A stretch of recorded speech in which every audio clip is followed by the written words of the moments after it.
I'm David Widmar, co-founder and CEO of Agricultural Economic Insights, joining you this week for the Ag Forecast Network Question of the Week, where I take just a few minutes to share a question that we have open in the Ag Forecast Network tool and provide a little background. Encourage you to update your forecast or join the network. So today we're going to talk about interest rates. A question that we've been getting a lot as we meet with growers throughout this winter is what's going to happen with interest rates? And that's a really important question. It's a good thing to be thinking about, but the question itself is very vague and very open-ended. And if we want to cultivate our thinking, and if we want to challenge our thinking, we need to break that down. And so what we've done is broken that interest rate uncertainty into three key questions that we can forecast and that we can track over time, and we can benchmark our thinking and our expectations against others in the network with. And we've done that by thinking about short-term rates versus long-term rates. And let me outline the three big ideas. The first question is, what's the probability of the Fed raising short-term interest rates in the first 6 months of 2022? The second question is, what's the probability of the Fed significantly moving short-term interest rates, say 150 basis points is the threshold we use, in 2022 for the 12 months? And then the third question is, what's the probability of long-term interest rates also increasing quite a bit here in 2022, getting above 3.5% on the 10-year treasuries? So again, if you want to talk about interest rates, we're kind of easy to get hyper-focused on the Fed's next decision. We can think about that. We also got to think about what's the magnitude of the Fed's movements in 2022, and also what are the implications for long-term interest rates, which ag is probably more impacted by. There's probably a better way of thinking about the interest rate situation for agriculture. So for the first question here, it's probably the Fed raising those Fed fund target rates, those short-term rates. And we looked at the range and we used the upper limit, which is currently at 0.25%.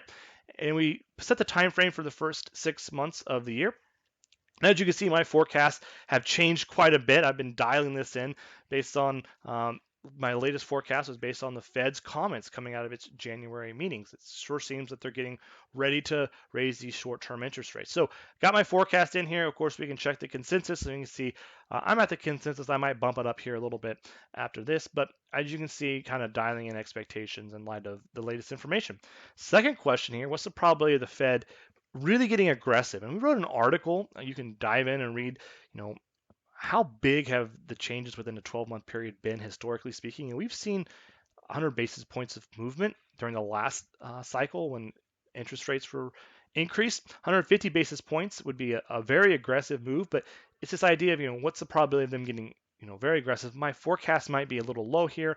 I'm below the consensus. The consensus is closer to 25% right now. I'm below at 18%. We'll see how this resolves.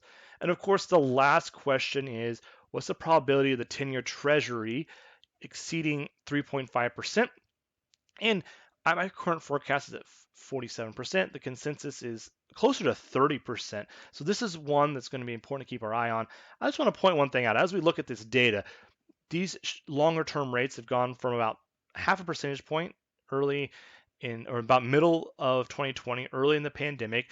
They've increased to about 1.8%. So almost 130 basis points of increase.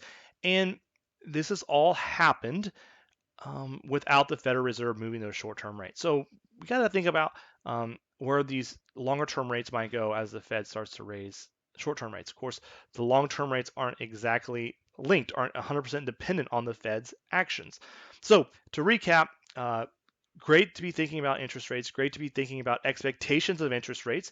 We think the Ag Forecast Network tool is very unique, where you can go in, challenge your thinking, and then benchmark against yourself. What were you thinking just a few weeks or months ago?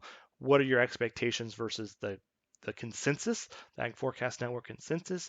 And then finally, we're going to resolve these, and we're going to be able to look back and say, what did I get right? What was I missing? What could I have done to improve my thinking? Of course, for those of you who've been using this tool for a while, we had similar questions going on in 2022 and 2021, last year, excuse me.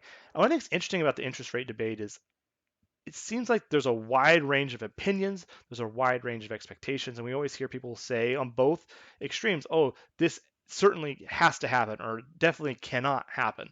And I think that's just reflection of just how challenging and how it is to think about the situation, all the moving pieces of the economy, but also how significant it is to really challenge our thinking and move beyond those vague questions like what's going to happen with interest rates. So again, for the Ag Forecast Network users, encourage you to go update your forecast, read the related articles, check out the Fed's latest comments.